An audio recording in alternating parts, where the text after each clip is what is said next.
नमस्कार, मैं रवीश कुमार। पुलिस व्यवस्था की हालत इस स्तर पर आ गई है कि हत्या के सामान्य से मामले की जांच भी सुप्रीम कोर्ट के सामने खरी नहीं उतर पा रही है। चीफ जस्टिस को बताना पड़ रहा है कि एफआईआर का मतलब क्या होता है और किन बातों की जांच की जानी चाहिए। हाई कोर्ट से लेकर सुप्रीम कोर्ट की टिप्पणियां भी रूटीन होती जा रही हैं। ऐसा लगता है कि पुलिस तैयार होकर कोर्ट आती है कि आज सुनने को मिलेगा तो सुन लिया जाएगा। एक दिन की बात है, अखबारों और चैनलों में खबरें बदल जाएंगी और फिर वापस सब कुछ उसी ढर्रे पर चलता रहेगा। खबरों को बदलने से रोक नहीं सकते, लेकिन उनकी आड़ में सिस्टम अपने आप को नहीं बदलने का बहाना खोज लेता है। बहुत से बहुत अखबारों में लखीमपुर खीरी मामले में सुप्रीम कोर्ट की फटकार को इस तरह से छापा गया होगा। क्या यह कोई सामान्य टिप्पणी है? संवैधानिक नैतिकता का बोध अगर प्रशासन में होता तो इतनी खराब रिपोर्ट सुप्रीम कोर्ट के सामने पेश नहीं की जाती, और की जाती तो छोटे से लेकर बड़े अधिकारी तक के खिलाफ कार्रवाई हो जाती। लेकिन सब कुछ यथावत है। एक दिन अदालत को ही बताना पड़ेगा कि उसकी इन फटकारों से पुलिस व्यवस्था में क्या सुधार आया, वरना ऐसी हेडलाइन पाठक और पुलिस दोनों के लिए रूटीन होती चली जाएगी और जिसके साथ अत्याचार होगा उसे न्याय नहीं मिलेगा। यूपी पुलिस को पता है कि लखीमपुर खीरी केस की जांच पर सुप्रीम कोर्ट की नजर है। इसके बाद भी इतनी खराब रिपोर्ट लेकर वो पेश होने जाती है। इसका मतलब है कि पुलिस को कोर्ट की डांट से शर्मिंदगी नहीं होती है। सुप्रीम कोर्ट की फटकार का क्या इतना ही असर होगा कि जांच रिपोर्ट में कुछ लाइनें और जोड़ दी जाएंगी, या फिर जांच को लेकर पुलिस पेशेवर होने का कुछ प्रयास भी करेगी? इस वीडियो को आप कितनी बार देख चुके होंगे? क्या पता यह वीडियो ना होता तो किसानों की हत्या के बाद पता ही नहीं चलता कि किसने की। कोर्ट को बताना पड़ रहा है कि केवल गवाही हो रही है। नई स्टेटस रिपोर्ट पर भी सुप्रीम कोर्ट ने कहा कि इसमें नया कुछ नहीं है। 10 दिनों का समय दिया, लेकिन फोरेंसिक लैब की रिपोर्ट नहीं आई। आशीष मिश्रा का ही मोबाइल मिला है, बाकी आरोपियों के मोबाइल का क्या हुआ, कोर्ट पूछ रही है। मोबाइल टावर और मोबाइल डेटा का क्या हुआ? क्या यह कोई ऐसा सवाल है जो यूपी पुलिस को नहीं मालूम? क्या इस बुनियादी बात के जवाब के साथ अदालत के सामने नहीं पेश होना था? भारत के मुख्य न्यायाधीश को अगर यह कहना पड़े कि सेल टावरों के माध्यम से आप पहचान सकते हैं कि क्षेत्र में कौन से मोबाइल एक्टिव थे, तो कम से कम उम्मीद की जानी चाहिए कि पुलिस के भीतर किसी को शर्म आई होगी। जस्टिस सूर्यकांत को कहना पड़ा कि हमें यह कहते हुए दुख हो रहा है कि प्रथम दृष्टया ऐसा लगता है कि एक विशेष आरोपी को 2 एफआईआर को ओवरलैप करके लाभ दिया जा रहा है। 2 एफआईआर की एक ही जांच कैसे हो सकती है? लखीमपुर खीरी केस को लेकर सुप्रीम कोर्ट ने जो कहा वो सामान्य लापरवाहियों की तरफ इशारा नहीं है।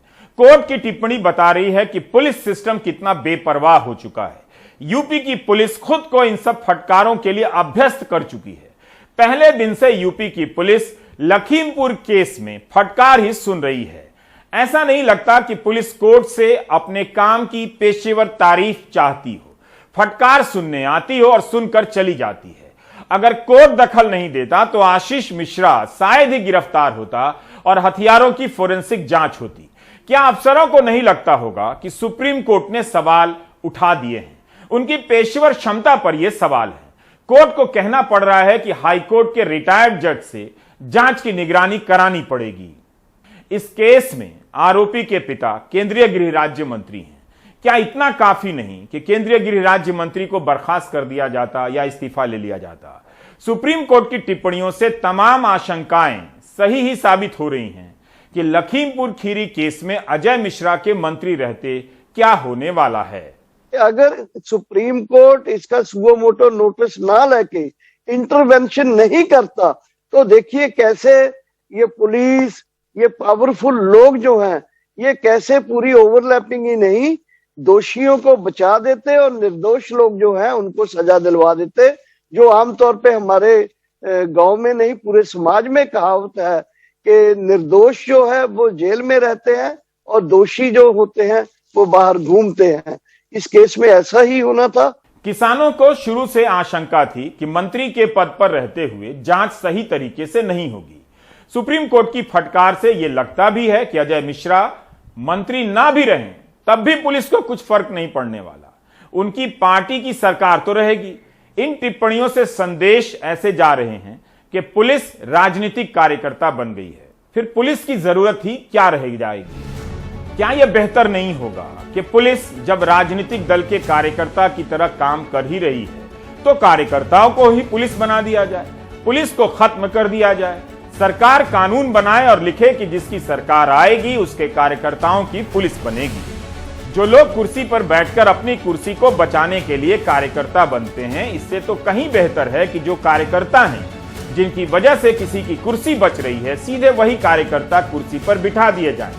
कार्यकर्ता पुलिस विभाग की कुर्सी, मेज, टेबल, फोन, जेल, गाड़ी सब पर कब्जा कर ले और वही चलाए। इस तरह भारत दुनिया का पहला देश होगा जहां कार्यकर्ताओं की पुलिस हो, पारंपरिक पुलिस नहीं हो।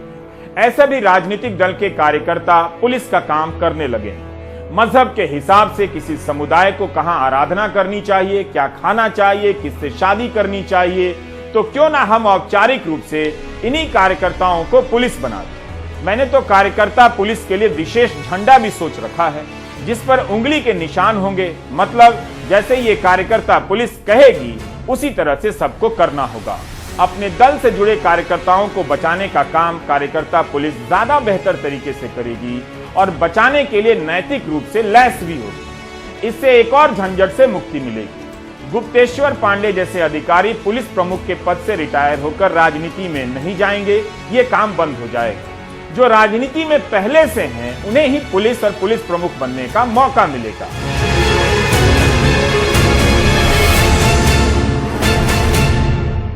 नया भारत बिल्कुल नया होना चाहिए, इसी तरह का आइडिया आना चाहिए, तभी वो नया होगा। पुलिस सुधार को लेकर बहसें बरसों से चली आ रही हैं। सुधार के नाम पर हमें जो पुलिस मिल रही है उसके पास फंसाने और बचाने के 100 तरीके हैं। या तो आप राजनीतिक आधार पर चपेट में आ जाएं या फिर किसी और मामले में। एक बार चपेट में आ गए तो पुलिस आपको चट कर जाएगी।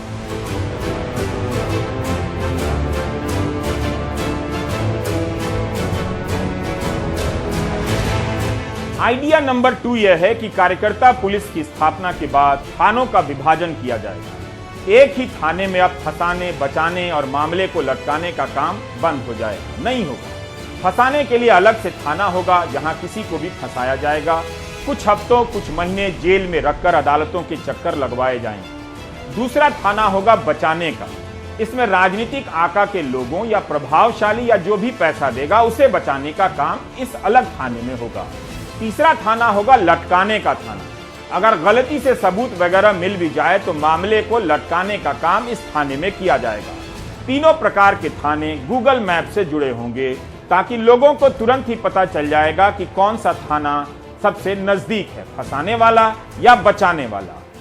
मुझे पता है आपके दिमाग में भी एक आइडिया आया होगा कि वसूली के हिसाब से मैंने थाना नहीं बनाया। आप गलत सोच रहे हैं। कार्यकर्ता पुलिस के दौर में हर थाने में ही वसूली का अलग से काउंटर होगा। वसूली का अलग थाना बनेगा तो फंसाने और बचाने वाले थाने की कार्यकर्ता पुलिस को फंसाने और बचाने के बदले कुछ नहीं मिलेगा।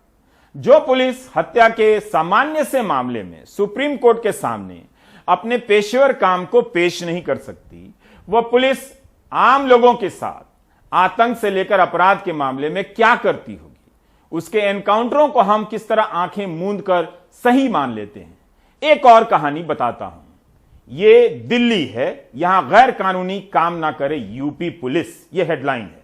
दिल्ली हाईकोर्ट की यह टिप्पणी है। कानून का काम करने वाली पुलिस गैर कानूनी काम भी करती है। इसी खबर में कोर्ट की एक और टिप्पणी है। यूपी में चलता होगा, यहां नहीं। दो प्रेमियों ने शादी कर ली तो यूपी पुलिस ने लड़के के पिता और भाई को गिरफ्तार कर लिया। दिल्ली के रहने वाले थे, गिरफ्तार कर ले गए शामली और दिल्ली पुलिस को सूचित नहीं किया। 1.5 महीने से जब भाई और पिता का पता नहीं चला तो यह जोड़ा कोर्ट की शरण में पहुंचा कि अपनी मर्जी से शादी की है, लेकिन यूपी की पुलिस भाई और पिता को उठाकर ले गई है। जस्टिस मुक्ता गुप्ता ने कहा कि यहां दिल्ली में इसकी अनुमति नहीं दी जाएगी। आप यहां अवैध काम नहीं कर सकते। कोई आपके पास आता है और आप उसकी उम्र की पुष्टि किए बिना गिरफ्तारी करने लगते हैं, चाहे वह नाबालिग हो या बालिग। कोर्ट ने एसएचओ पुलिस थाना शामली को केस फाइल के साथ व्यक्तिगत रूप से उपस्थित होने के लिए नोटिस जारी किया था। भारत के चीफ जस्टिस यूपी पुलिस को बता रहे हैं कि 2 एफआईआर की जांच एक नहीं हो सकती। जांच में क्या क्या होना चाहिए, तो दूसरी तरफ दिल्ली हाई कोर्ट की justice Mukta Gupta UP police से कह रही हैं कि यदि एसएचओ और उसके जांच अधिकारी केस फाइल पढ़ना नहीं जानते तो मेरे पास कोई समाधान नहीं है। यह खबर सितंबर महीने की है। मैनपुरी में नवोदय विद्यालय के एक छात्र की संदिग्ध मौत का मामला है। इस मामले में बयान लेकर अभियुक्तों को छोड़ देने से कोर्ट नाराज हो गया। इलाहाबाद हाई कोर्ट ने यूपी पुलिस के मुखिया डीजीपी मुकुल गोयल को 2 दिन कोर्ट में तलब किया। सबके सामने एफआईआर की कॉपी पढ़वाई और सवाल पूछे। कोर्ट ने उस समय के एसपी अजय शंकर के खिलाफ कार्रवाई नहीं होने पर भी नाराजगी जताई। कोर्ट ने तो एसपी को जबरन रिटायर करने का आदेश दे दिया था। क्या सितंबर महीने में पुलिस प्रमुख को जो अपमान झेलना पड़ा, उसका नवंबर महीने की स्टेटस रिपोर्ट में कुछ भी असर नहीं दिखा? यह है हमारी पुलिस। बात यूपी की कर रहा हूं, लेकिन यह क्वालिटी केवल यूपी पुलिस की नहीं है। पुलिस अवैध काम भी करती है। हाई कोर्ट के जज की टिप्पणियों से किसी को तो शर्म आनी चाहिए। इस रिपोर्ट का फॉरवर्ड सुप्रीम कोर्ट के पूर्व जस्टिस मदन बी लोकुर ने लिखा है। इसे तैयार किया है youth for human rights documentation YHRD, citizens against hate CAH और people's watch. Madan B Lokur ने नोबेल पुरस्कार विजेता पत्रकार मारिया रेसा की एक टिप्पणी का उल्लेख किया है। बिना तथ्य के आप सत्य नहीं जान सकते और बिना सत्य के आप भरोसा नहीं कर सकते, और इन सब के बिना लोकतंत्र नहीं चल सकता। इस रिपोर्ट में यूपी पुलिस के 17 एनकाउंटरों का अध्ययन किया गया है। इन सभी मामलों में राष्ट्रीय मानवाधिकार आयोग ने जांच के आदेश दिए थे। जब तक आयोग जांच पूरी करता, एनकाउंटर के केस की संख्या 50 हो गई और 3 साल में 100 से अधिक हो गई। पुलिस एनकाउंटर में इतने लोग मारे गए। इस रिपोर्ट में लिखा है कि मानवाधिकार आयोग की जांच बिना किसी पर्याप्त जांच के बंद कर दी गई या 3 साल से जांच ही हो रही है। तमाम जगहों पर यह खबरें छपी भी हैं। आप इन्हें टुकड़ों टुकड़ों में पढ़ते हैं, भूलते रहते हैं, क्योंकि सिस्टम ही ऐसा बनाया गया है कि आप भूल जाएं। कल की जगह नई खबर खोजने लग जाएं। सिस्टम को पता है, इसलिए वह खुद भी हर दिन नई नई खबरें पैदा कर देता है। खबरें नहीं होती हैं तो इवेंट पैदा कर देता है। इस तरह आप एक घटना से दूसरी घटना के बीच शिफ्ट होते रहते हैं और आपकी नजरों को उलझाकर सिस्टम अपनी आदतों में पुराना होता जाता है, अपने गुनाहों में और शातिराना होता जाता है। कई बार न्यूज ही कवर अप का जरिया बन जाता है। जो पुलिस हत्या के एक मामले में विश्वसनीय जांच नहीं कर सकती, उस पुलिस के एनकाउंटर के दावों पर बिना सवालों के क्या भरोसा किया जा सकता है? Youth for human rights documentation, citizen against hate और पीपल्स वॉच की रिपोर्ट के अनुसार एनकाउंटर के 17 मामलों में एक भी मामले में पुलिस टीम के खिलाफ एफआईआर नहीं हुई है। एफआईआर 17 हैं, लेकिन सब में एक ही तरह के हालात में पुलिस और अपराधियों के बीच एनकाउंटर होता है। जिस थाने की पुलिस एनकाउंटर करती है, उसी थाने की पुलिस जांच भी करती है। 5 शवों में बुलेट के निशान के चारों तरफ पुताई की गई है, निशान बनाए गए हैं ताकि लगे ना कि नजदीक से गोली मारी गई है। 17 एनकाउंटर में 280 पुलिस वाले शामिल थे, लेकिन 20 को ही चोट लगी या गोली लगी। इनमें से 17 मामलों में देखा गया कि 15 मामलों में पुलिस को मामूली चोटें आई हैं। मुख्यमंत्री योगी आदित्यनाथ और प्रधानमंत्री मोदी अपने भाषणों में यूपी की कानून व्यवस्था के राज का, व्यवस्था का जिक्र जरूर करते हैं। माफिया खत्म हो गया, लूटपाट खत्म हो गया, लेकिन उसी पुलिस सिस्टम से जुड़ी इन खबरों और सवालों को आसानी से नजरअंदाज भी कर देते हैं। योगी आदित्यनाथ अपने भाषणों में जिस तरीके से अपराधियों को दूसरे लोक में भेज देने का जिक्र करते हैं, ऐसा लगता है कि एनकाउंटर ही इंसाफ का बेस्ट तरीका हो गया है। किसी भी वजह से एनकाउंटर को मान्यता देने वाला समाज, याद रखिएगा, पर्स में लिखकर रख लीजिएगा, एक दिन खुद ही पुलिस स्टेट से घिर जाता है। भाइयों और बहनों, बीते 4.5 साल में यूपी में कानून के राज को सर्वोच्च प्राथमिकता दी गई है। 2017 से पहले जो सरकार यहां पर थी, उसकी नीति थी माफिया को खुली छूट, खुली लूट। आज योगी जी के नेतृत्व में यहां माफिया माफी मांगता फिर रहा है और सबसे ज्यादा दर्द भी इसका दर्द किसको हो रहा है? सबसे ज्यादा योगी जी के कदमों का दुख माफियावादियों को ही हो रहा है।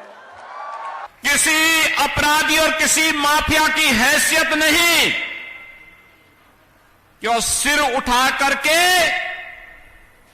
सड़कों पर चल सके। धमकी की बात तो दूर, वो सड़कों पर चल सके। और अगर किसी ने दुस्साहस किया, किसी व्यापारी और निर्दोष नागरिक पर गोली मारने का दुस्साहस किया, तो वह गोली उस व्यापारी और उस नागरिक पर तो नहीं लगी, लेकिन उल्टी उसकी छाती को बेचते हुए उसको दूसरे लोग की यात्रा को भी भेज दिया गया। भाषणों में अपराध खत्म हो चुका है, पुलिस व्यवस्था मुस्तैद हो चुकी है। लेकिन आपको एक और खबर के बारे में बताना चाहूंगा। मुरादनगर के भाजपा विधायक अजीत पाल त्यागी के भाई गिरीश त्यागी पर हत्या का आरोप लगा। 14 महीने से विधायक साहब के भाई फरार रहे। 14 महीने से अपने ही मामा नरेश त्यागी की हत्या के आरोप में। 14 महीने से नरेश त्यागी का परिवार यहां वहां भटकता रहा कि उनके पिता की हत्या के मामले में इंसाफ मिले। यूपी की पुलिस 14 महीने से विधायक के भाई को गिरफ्तार नहीं कर सकी। क्या इसलिए नहीं कर सकी कि गिरीश त्यागी बीजेपी विधायक के भाई हैं? 4 बार कोर्ट ने आत्मसमर्पण की तारीख दी। खबरों के अनुसार जब गिरीश त्यागी ने आत्मसमर्पण किया तो 200 वकीलों के घेरे में कोर्ट के भीतर दाखिल हुए। पुलिस पहले गिरफ्तार नहीं कर पाई। गिरीश त्यागी बेकसूर बताते हैं, लेकिन 14 महीने से फरार थे। ऐसी खबरें आपकी नजरों से नहीं गुजरती हैं, अमर उजाला में छपी हैं। जरा मेहनत कीजिए कि यह खबर और किस किस अखबारों में नहीं छपी है। जिन नरेश त्यागी की हत्या हुई, उनके बेटे का आरोप छपा है कि जान को खतरा है।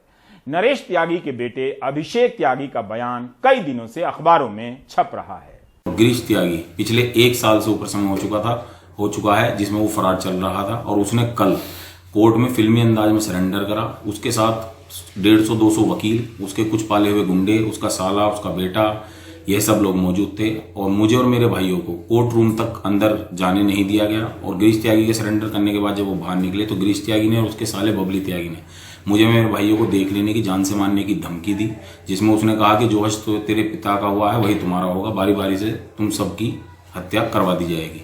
पुलिस प्रशासन हमारे साथ है। हमारा ना पहले कुछ बिगड़ा था, ना हमारा आगे कुछ बिगड़ेगा। गिरीश त्यागी एक हार्डकोर क्रिमिनल रहा है जो पूर्व में भी कई हत्याओं में नाम दर्ज रहा है।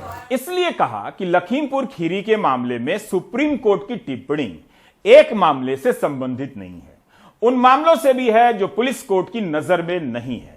प्रधानमंत्री अगर प्राइम टाइम का ये एपिसोड ही देख लें तो यूपी की कानून व्यवस्था को लेकर उनका भाषण अच्छा हो जाएगा।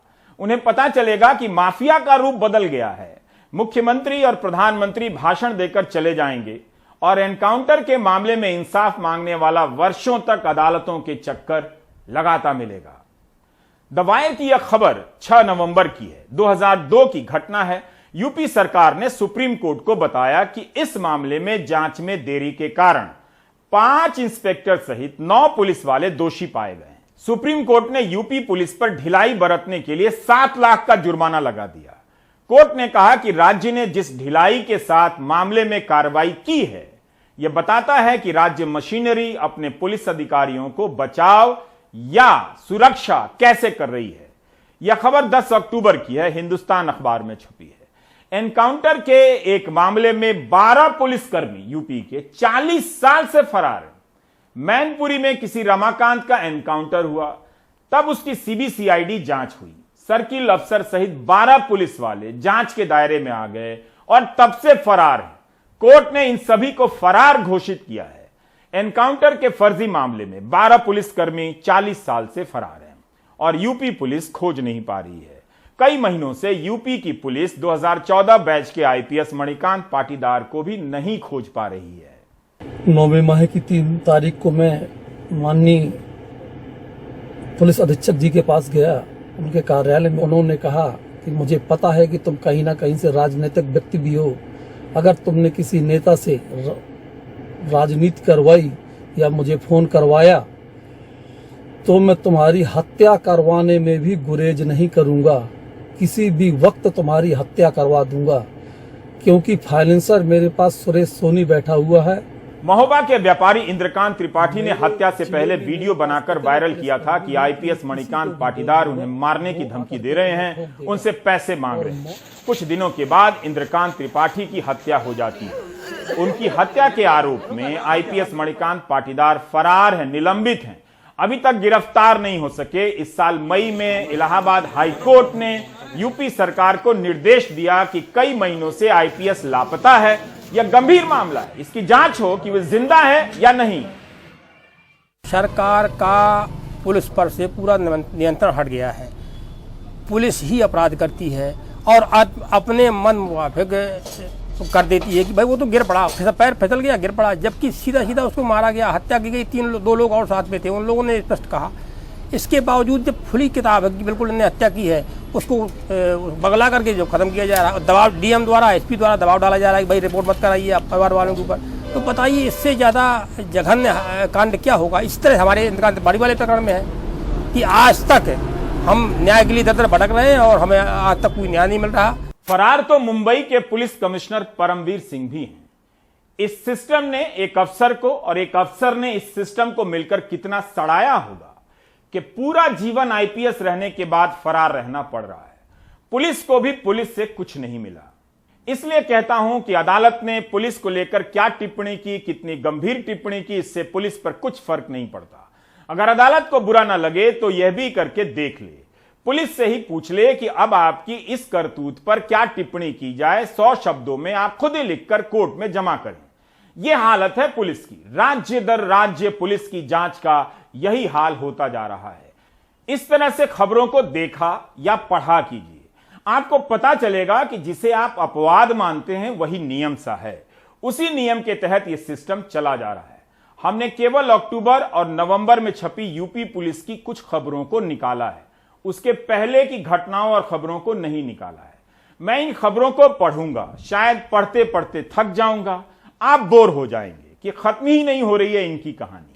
सरकार को डेटा देना चाहिए कि हर साल कितने पुलिस वाले अपराध में लिप्त पाए गए, अरेस्ट हुए और अपराधी को फंसाने या बचाने के आरोप में निलंबित हुए।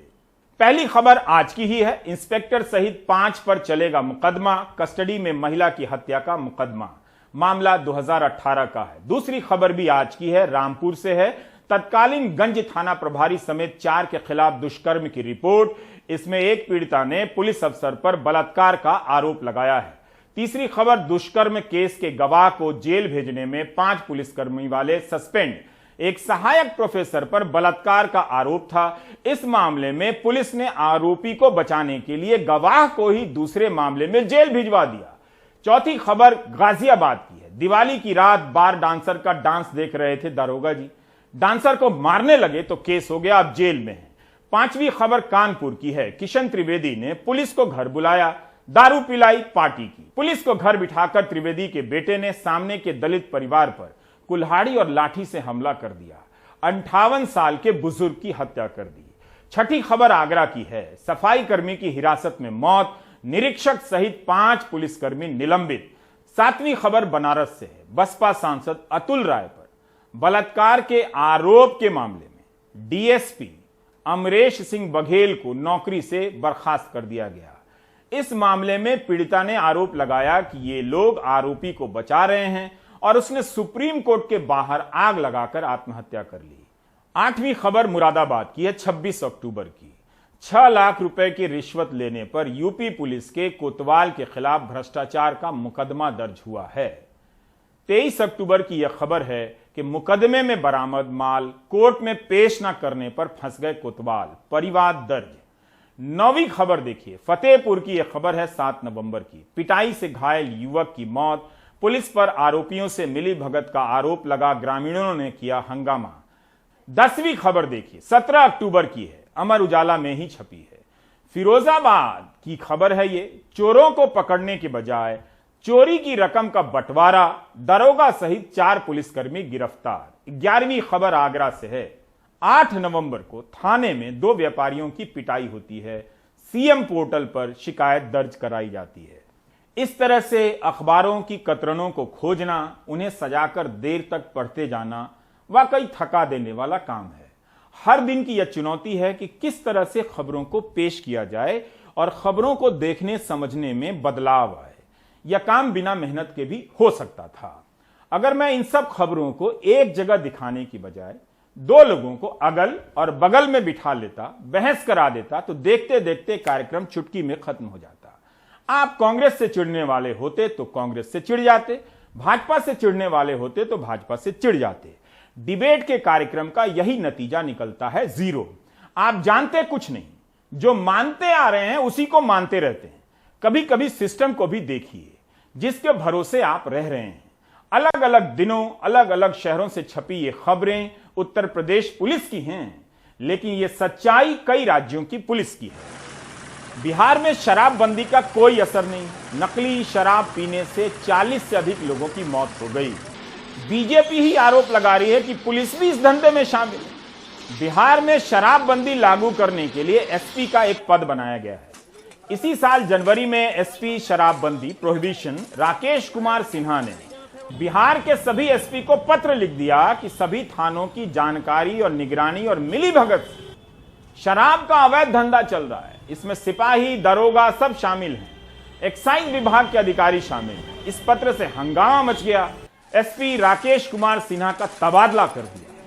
उनकी जगह पर आए नए अधिकारी ने उसी दिन राकेश कुमार सिन्हा का यह पत्र वापस ले लिया। पुलिस की क्या हालत हो गई। पुलिस के अधिकारी जानते हैं कि पुलिस के लोग शराब के धंधे में लिप्त हैं, लेकिन उन पर कार्रवाई नहीं कर सकते। लोग मर जा रहे हैं। यही नहीं, राकेश कुमार सिन्हा ने यह भी लिखा कि स्थानीय प्रतिनिधि भी शराब के अवैध धंधे में शामिल हैं। अब सोचिए, राकेश सिन्हा जैसे काम करने वाले अफसरों के मनोबल पर क्या असर पड़ता होगा। बिहार में शराब के धंधे में लिप्त होने के कारण पुलिस की यह हालत हो गई है कि कोई नागरिक पुलिस को सूचना देता है कि अमुक जगह पर अवैध कारोबार हो रहा है, तो पुलिस उस नागरिक की पहचान स्मगलरों के सामने उजागर कर देती है। मुख्यमंत्री के जनता दरबार में भी लोगों ने यह बात रखी है। बिहार में शराब के धंधे में लिप्त पाए जाने के कारण 600 से अधिक पुलिस वालों के खिलाफ मामले दर्ज हुए हैं। हमारे सहयोगी मनीष कुमार ने यह जानकारी दी है और कहा है कि कई अफसरों को बर्खास्त किया गया, लेकिन सरकार अदालत में उनका केस कमजोर तरीके से लड़ती है और बर्खास्तगी के बाद भी ये अफसर फिर से बहाल हो जाते हैं। अब मैं बेतिया का एक वीडियो दिखाना चाहता हूं, प्रेस कॉन्फ्रेंस का है। इससे आपको पता चलेगा कि अभी भी स्थानीय पत्रकारों को पता है कि सवाल कैसे करना है। प्रधानमंत्री मोदी की तरह सभी नेताओं ने अब प्रेस कॉन्फ्रेंस से दूरी बना ली है। राजधानियों में अब कोई प्रेस कॉन्फ्रेंस नहीं होता। ऐसे मौके कम आते हैं, लेकिन देखिए कि जब बीजेपी के सांसद संजय जायसवाल शराब से हुई मौत के बाद अपने इलाके में गए तो पत्रकारों ने उनसे किस तरह खुलकर सवाल किया।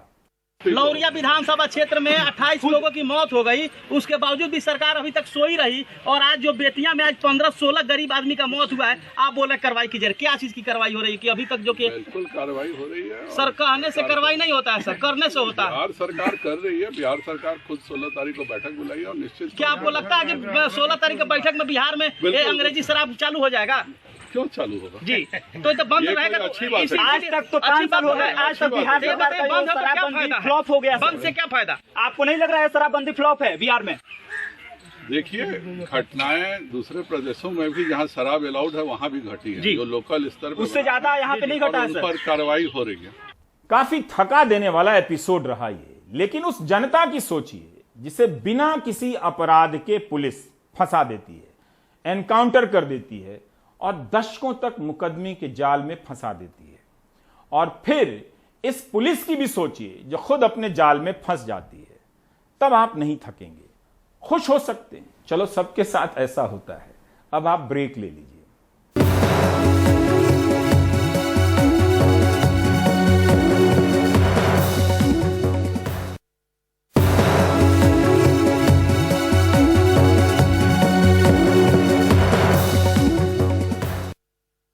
यूपी के कानपुर में जिका वायरस से 100 से अधिक लोग संक्रमित हो चुके हैं। अभी तक किसी मरीज में बीमारी के गंभीर लक्षण नहीं पाए गए हैं। जिका वायरस शरीर की प्रतिरोधी क्षमताओं पर हमला कर नष्ट कर देता है। विनीत कुमार और आलोक पांडे की ये रिपोर्ट देखिए।